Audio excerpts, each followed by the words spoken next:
ਖਬਰਾਂ ਤੋਂ ਪਹਿਲਾਂ ਰਾਜਕਨਵੀਰ ਸਿੰਘ ਜੀ ਬਹੁਤ ਵਾਰ ਆਪਣੇ ਪੰਜਾਬੀ ਰੇਡੀਓ ਯੂਐਸ ਦੇ ਸਟੂਡੀਓ 'ਚ ਕਾਲਸ ਆਉਂਦੀਆਂ। ਬਹੁਤ ਸਾਰੇ ਆਪਣੇ ਜਿਹੜੇ ਭੈਣ ਭਰਾ ਆ ਇੰਡੀਆ ਨੂੰ ਜਾ ਰਹੇ ਆ, ਕੀ ਰਿਕੁਆਇਰਮੈਂਟਸ ਹੈਗੀਆਂ ਆ ਉਹ ਇੱਕ ਵਾਰੀ ਫੇਰ ਦੱਸਦੇ ਆ। ਕਿਉਂਕਿ ਇੰਡੀਆ ਦੇ ਵਿੱਚ ਜਿਹੜੀ federation of association Indian tourism ਅਤੇ ਹੋਸਪੀਟੈਲਿਟੀ ਵਾਲੀ ਆ, ਉਹਨਾਂ ਨੇ ਇਹ ਕਿਹਾ ਆ ਵੀ ਅਸੀਂ ਇੱਕ ਪੂਰਾ ਪ੍ਰੋਜੈਕਟ ਜਿਹੜਾ ਗਵਰਨਮੈਂਟ ਨੂੰ ਦੇਣ ਜਾ ਰਹੇ ਹਾਂ, ਜਿਹਦੇ ਮੁਤਾਬਕ ਸੰਨ 2035 ਤਾਈਂ 75 ਮਿਲੀਅਨ ਟੂਰਿਸਟ ਇੰਡੀਆ ਵਿਜ਼ਿਟ ਕਰਨਗੇ। ਸੋ ਬਹੁਤ ਵੱਡਾ ਜਿਹੜਾ ਉਹਨਾਂ ਦਾ ਪੁਸ਼ ਹੋਊਗਾ ਵੀ ਲੋਕ ਵੱਧ ਤੋਂ ਵੱਧ ਇੰਡੀਆ ਟਰੈਵਲ ਕਰਨ। ਪਰ ਹੁਣੇ ਜਿਹੜਾ ਤੀਜੀ ਵਾਰੀ ਕਰੋਨਾ ਵਾਇਰਸ ਦਾ ਜਿਹੜਾ ਪੈਂਡੇਮਿਕ ਹੋ ਕੇ ਹਟਿਆ ਆ, ਸੋ ਉਹਦੀਆਂ ਜਿਹੜੀਆਂ ਕੰਡੀਸ਼ਨਸ ਕਾਫੀ ਸੀਆਂ ਉਹ ਬਹੁਤ ਘਟਾਈਆਂ ਗਈਆਂ। ਪਹਿਲੀ ਗੱਲ ਤਾਂ ਇਹ ਆ ਵੀ ਇਸ ਸੋਮਵਾਰ ਤੋਂ RT-PCR ਜਿਹੜਾ ਟੈਸਟ ਸੀ ਉਹ ਹੁਣ ਰਿਕੁਆਇਰਡ ਨਹੀਂ ਹੋਊਗਾ। ਪਹਿਲਾਂ ਨੈਗੇਟਿਵ ਰਿਕੁਆਇਰਡ ਹੁੰਦਾ ਸੀ, ਹੁਣ ਉਹ ਟੈਸਟ ਦੀ ਜ਼ਰੂਰਤ ਨਹੀਂ। ਬਿਲਕੁਲ। ਸੋ ਇੰਡੀਆ ਨੂੰ ਜਾਣ ਦੇ ਲਈ 15 ਫਰਵਰੀ ਤੋਂ ਜਿਹੜੀਆਂ ਗਾਈਡਲਾਈਨਸ ਆ ਉਹ ਤਬਦੀਲ ਹੋ ਚੁੱਕੀਆਂ ਆ। ਸੋ ਜਿਨ੍ਹਾਂ ਨੇ ਵੀ ਆਉਣ ਵਾਲੇ ਸਮੇਂ ਦੇ ਵਿੱਚ ਜਾਣਾ ਹੈ ਜਾਂ ਜਾਣ ਬਾਰੇ ਸੋਚ ਰਹੇ ਆ, ਉਹ ਜਿਹੜਾ ਉਹ ਜ਼ਰੂਰ ਧਿਆਨ ਦੇਣ। ਇਹ ਉਦੋਂ ਤੱਕ ਆ ਜਿੰਨੀ ਦੇਰ ਤੱਕ ਉੱਧਰੋਂ ਕੋਈ ਹੋਰ ਅਗਲੀਆਂ ਕੋਈ ਨਵੀਆਂ ਗਾਈਡਲਾਈਨਸ ਨਹੀਂ ਆ ਜਾਂਦੀਆਂ। ਇਹ ਨਹੀਂ ਆ ਵੀ ਅੱਜ ਜੋ ਕਹਿਤਾ ਤੇ ਉਹ ਪੱਕਿਆਂ ਹੀ ਉੱਦਾਂ ਹੀ ਜਿਹੜਾ ਉਹ ਰਹਿਣਾ ਆ। ਪਹਿਲਾਂ ਹੋਰ ਸੀ, ਅੱਜ ਜਿਹੜਾ ਹੋਰ ਆਉਣ ਵਾਲੇ ਸਮੇਂ 'ਚ ਕੁਛ ਹੋਰ ਹੋ ਸਕਦੀਆਂ।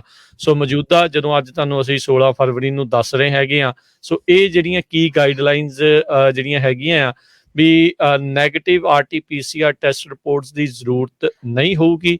ਜਿਹੜੇ ਫੁੱਲੀ ਵੈਕਸੀਨੇਟਿਡ ਟਰੈਵਲਰਸ ਹੈਗੇ ਆ, 86 ਜਿਹੜੇ ਮੁਲਕ ਇਸ ਕੈਟੇਗਰੀ ਦੇ ਵਿੱਚ ਆਉਂਦੇ, ਜੇ ਤੁਸੀਂ ਉਹਨਾਂ ਮੁਲਕਾਂ ਤੋਂ ਟਰੈਵਲ ਕਰ ਰਹੇ ਆ ਤਾਂ ਤੁਹਾਨੂੰ RT-PCR ਦੇ ਨੈਗੇਟਿਵ ਟੈਸਟ ਦੀ ਜ਼ਰੂਰਤ ਨਹੀਂ ਹੈਗੀ। ਇਹ ਨਵੀਂ ਜਿਹੜੀ ਗਾਈਡਲਾਈਨਸ ਇੰਟਰਨੈਸ਼ਨਲ ਅਰਾਈਵਲਸ ਦੇ ਲਈ ਜਿਹੜੇ ਭਾਰਤ ਨੂੰ ਜਾ ਰਹੇ ਆ ਉਸ ਦੇ ਲਈ ਆ। ਸੋ ਉਹਨਾਂ ਨੇ ਨਾਲ ਹੀ ਸਰਕਾਰੀ ਜਿਹੜੇ ਅਧਿਕਾਰੀ ਉਹਨਾਂ ਨੇ ਇਹ ਕਿਹਾ ਵੀ ਇਹ ਜਿਹੜੀ ਆ ਮੁਲਕ ਦੇ ਆਧਾਰ ਦੇ ਉੱਤੇ ਹੈਗੀ ਆ। ਇਹ ਲਿਸਟ ਜਿਹੜੀ ਆ ਐਵਰੀ ਡੇ ਚੇਂਜ ਹੋ ਸਕਦੀ ਆ। ਸੋ ਤੁਸੀਂ ਜਿਹੜਾ ਆ ਉਸ ਦੇ ਉੱਤੇ ਧਿਆਨ ਜਿਹੜਾ ਉਹ ਰੱਖਿਓ। ਸੋ ਇਨਕਮਿੰਗ ਟਰੈਵਲਰਸ ਜਿਹੜੇ ਆ ਉਹਨਾਂ ਨੂੰ ਇੰਡੀਆ ਦੀ ਏਅਰ ਸੁਵਿਧਾ ਪੋਰਟਲ ਆ ਉਸ ਦੇ ਉੱਤੇ ਆਪਣਾ COVID-19 ਦਾ ਜਿਹੜਾ ਫੁੱਲੀ ਵੈਕਸੀਨੇਸ਼ਨ ਸਰਟੀਫਿਕੇਟ ਆ, ਜੇ ਤੁਸੀਂ ਇੱਥੇ ਆ ਫਾਈਜ਼ਰ ਦਾ ਆ, ਮੋਡਰਨ ਦਾ ਆ, ਜੌਨਸਨ ਦਾ ਆ, ਉਹ ਤੁਹਾਨੂੰ ਉਹਦੇ ਉੱਤੇ ਲਾਉਣਾ ਪਊਗਾ, ਉਹ ਅਪਲੋਡ ਕਰਨਾ ਪਊਗਾ। ਨਾਲ ਤੁਹਾਨੂੰ ਜਿਹੜਾ US ਦਾ ਜਿਹੜਾ ਪਾਸਪੋਰਟ ਆ ਉਸ ਨੂੰ ਵੀ ਜਿਹੜਾ ਉਸ ਦੇ ਵਿੱਚ ਕਰਨਾ ਪਊਗਾ। ਸੋ ਏਅਰ ਸੁਵਿਧਾ ਫਾਰਮ ਦੇ ਵਿੱਚ ਤੁਸੀਂ ਬੇਸਿਕਲੀ ਸੈਲਫ ਡਿਕਲੇਅਰ ਕਰ ਰਹੇ ਆ ਵੀ ਮੈਂ ਜੋ ਵੀ ਤੁਹਾਨੂੰ ਇਹ ਦਸਤਾਵੇਜ਼ ਇਸ ਤੇ ਅਪਲੋਡ ਕਰ ਰਿਹਾ ਤੇ ਦੱਸ ਰਿਹਾ ਆ ਜਾਂ ਦੱਸ ਰਹੀ ਆ ਉਹ ਬਿਲਕੁਲ ਠੀਕ ਆ। ਜੇ ਬਾਅਦ ਦੇ ਵਿੱਚ ਉਹ ਝੂਠਾ ਪਾਇਆ ਗਿਆ ਤਾਂ ਤੁਹਾਡੇ ਉੱਤੇ ਜਿਹੜੀ ਉੱਥੇ ਦੀ ਜਿਹੜਾ ਵੀ ਕਾਨੂੰਨ ਆ ਉਹਦੇ ਹਿਸਾਬ ਦੇ ਨਾਲ ਕ੍ਰਿਮੀਨਲ ਪ੍ਰੋਸੀਕਿਊਸ਼ਨ ਵੀ ਜਿਹੜੀ ਉਹ ਕੀਤੀ ਜਾ ਸਕਦੀ ਆ ਜੇ ਤੁਸੀਂ ਨਕਲੀ ਉਸ ਦੇ ਉੱਤੇ ਅਪਲੋਡ ਕੀਤਾ ਹੈਗਾ ਆ। ਇਸੇ ਤਰ੍ਹਾਂ ਜਿਹੜੀ 7 ਦਿਨਾਂ ਦੀ ਮੈਂਡੇਟੋਰੀ ਕੁਆਰੰਟੀਨ ਸੀਗੀ, ਜਦੋਂ ਵੀ ਤੁਸੀਂ ਪਹੁੰਚ ਜਾਂਦੇ ਆਪਣੇ ਘਰ ਰਹਿਣਾ ਪੈਣਾ 7 ਦਿਨ, ਉਹ ਵੀ ਰਿਮੂਵ ਕਰ ਦਿੱਤੀ ਗਈ ਆ। ਹੁਣ ਜਿਹੜੇ ਪੈਸੰਜਰਸ ਆ ਜਿਹੜੇ ਇੰਡੀਆ ਨੂੰ ਜਾਊਗੇ ਉਹਨਾਂ ਨੂੰ ਸੈਲਫ ਮੋਨੀਟਰ ਕਰਨਾ ਪਊਗਾ ਆਪਣੀ ਜਿਹੜੀ ਹੈਲਥ ਆ 14 ਦਿਨਾਂ ਲਈ। ਸੋ ਕਿਸੇ ਤਰ੍ਹਾਂ ਦੀ ਕੁਆਰੰਟੀਨ ਨਹੀਂ, ਤੁਸੀਂ ਜਾ ਕੇ ਘੁੰਮ ਫਿਰ ਸਕਦੇ ਆ। ਪਰ ਜੇ ਲੱਗਦਾ ਤੁਹਾਨੂੰ ਤੁਸੀਂ ਬਿਮਾਰ ਆ ਜਾਂ ਕੁਛ, ਫੇਰ ਤੁਹਾਨੂੰ ਆਪਣੇ ਆਪ ਨੂੰ ਘਰ ਰੱਖਣਾ ਚਾਹੀਦਾ ਹੈਗਾ। ਪਰ ਰਿਕੁਆਇਰਮੈਂਟ ਉਹਨਾਂ ਨੇ ਕੋਈ ਨਹੀਂ ਰੱਖੀ ਹੈਗੀ ਜੀ। ਕੁਝ ਕੁ ਮੁਲਕਾਂ ਦੇ ਨਾਲ ਇਹਨਾਂ ਦੀ ਜਿਹੜੀ ਰੈਸੀਪ੍ਰੋਸਿਟੀ ਦੀ ਜਿਹੜੀ ਕੰਡੀਸ਼ਨ ਆ ਉਹ ਚੱਲ ਰਹੀ ਆ। ਜਿਹੜੇ ਕੁਝ ਮੁਲਕ ਜਿਹੜੇ ਭਾਰਤੀ ਮੂਲ ਦੇ ਲੋਕਾਂ ਨੂੰ ਕੁਆਰੰਟੀਨ ਫ੍ਰੀ ਐਂਟਰੀ ਦੇ ਰਹੇ ਆ, ਉਹੀ ਮੁਲਕਾਂ ਨੂੰ ਇੰਡੀਆ ਵਾਲੇ ਵੀ ਕੁਆਰੰਟੀਨ ਫ੍ਰੀ ਐਂਟਰੀ ਜਿਹੜੇ ਉਹ ਦੇ ਰਹੇ ਹੈਗੇ ਆ। ਆਲਦੋ ਸਾਰੇ ਯੂਰਪ ਵਾਲਿਆਂ ਦੇ ਉੱਤੇ ਜਿਹੜੀ ਉਹਨਾਂ ਨੇ ਹਾਈ ਰਿਸਕ ਜਿਹੜੇ ਸੈਂਟਰਸ ਆ ਉਹਨਾਂ ਦੇ ਉੱਤੇ ਜਿਹੜੀਆਂ ਪਾਬੰਦੀਆਂ ਆ ਉਹ ਲਾ ਕੇ ਰੱਖੀਆਂ ਹੈਗੀਆਂ ਆ। ਸੋ ਕਹਿੰਦੇ ਵੀ ਉਹਨਾਂ ਨੂੰ ਏਅਰਪੋਰਟ ਦੇ ਵਿੱਚ ਉਨੀ ਦੇਰ ਤੱਕ ਇੰਤਜ਼ਾਰ ਕਰਨਾ ਪੈਂਦਾ ਆ ਜਿੰਨੀ ਦੇਰ ਤੱਕ ਉਹਨਾਂ ਦੇ ਰਿਜ਼ਲਟ ਜਿਹੜੇ ਆ ਉਹ ਨਹੀਂ ਆ ਜਾਂਦੇ।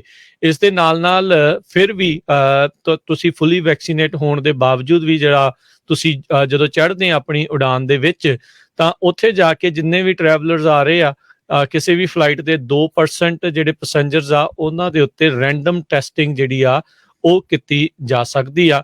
ਜਿਹੜੀ ਏਅਰਪੋਰਟ ਦੇ ਐਂਟਰੀ ਪੁਆਇੰਟ ਆ ਪੋਸਟ ਅਰਾਈਵਲ ਟੈਸਟਿੰਗ ਜਿਹੜੀ ਉੱਥੇ ਹੁੰਦੀ ਆ। ਸੋ ਕਹਿੰਦੇ ਵੀ ਉਹਨਾਂ ਜਿਹੜੇ ਟਰੈਵਲਰਸ ਜਿਨ੍ਹਾਂ ਨੂੰ ਨਾਮ ਚੁਣਿਆ ਜਾਂਦਾ ਆ ਉਹ ਆਇਡੈਂਟੀਫਾਈ ਕੀਤਾ ਜਾਂਦਾ ਆ, ਏਅਰਲਾਈਨਸ ਨੂੰ ਜਿਹੜਾ ਉਹ ਦੱਸ ਦਿੱਤਾ ਜਾਂਦਾ ਆ ਤੇ ਸੋ ਇਸ ਹਿਸਾਬ ਦੇ ਨਾਲ ਜਿਹੜਾ ਵੱਖੋ ਵੱਖਰੀ ਕੀਤੇ ਜਾਂਦੇ ਆ। ਸੋ ਕਹਿੰਦੇ ਵੀ ਉੱਦਾਂ ਇਹ ਪੈਸੰਜਰਸ ਆ ਉਹਨਾਂ ਨੂੰ ਏਅਰਪੋਰਟ ਤੋਂ ਜਾਣ ਦੀ ਜਿਹੜੀ ਆ ਇਜਾਜ਼ਤ ਦਿੱਤੀ ਜਾਂਦੀ ਆ ਆਪਣੇ ਸੈਂਪਲਸ ਆ ਸਬਮਿਟ ਕਰਨ ਤੋਂ ਬਾਅਦ 'ਚ।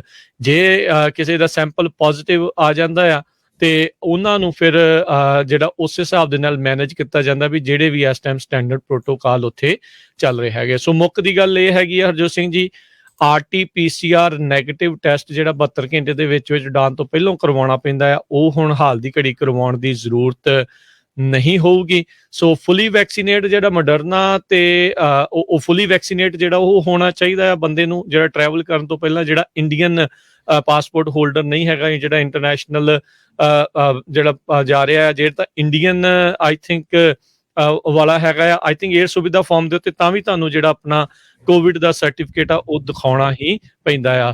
ਸੋ ਮੋਡਰਨਾ ਤੇ ਜਿਹੜੀ ਫਾਈਜ਼ਰ ਆ ਉਸ ਦੇ 2 ਸ਼ਾਟਸ ਲੱਗਿਆ ਹੋਇਆਂ ਨੂੰ ਫੁੱਲੀ ਵੈਕਸੀਨੇਟ ਜਿਹੜਾ ਉਹ ਮੰਨਿਆ ਜਾਂਦਾ ਹੈਗਾ ਆ। ਬੂਸਟਰ ਸ਼ਾਟ ਲਗਵਾਉਣਾ ਨਹੀਂ ਲਗਵਾਉਣਾ ਉਹ ਤੁਹਾਡੀ ਆਪਣੀ ਮਰਜ਼ੀ ਹੈਗੀ ਆ।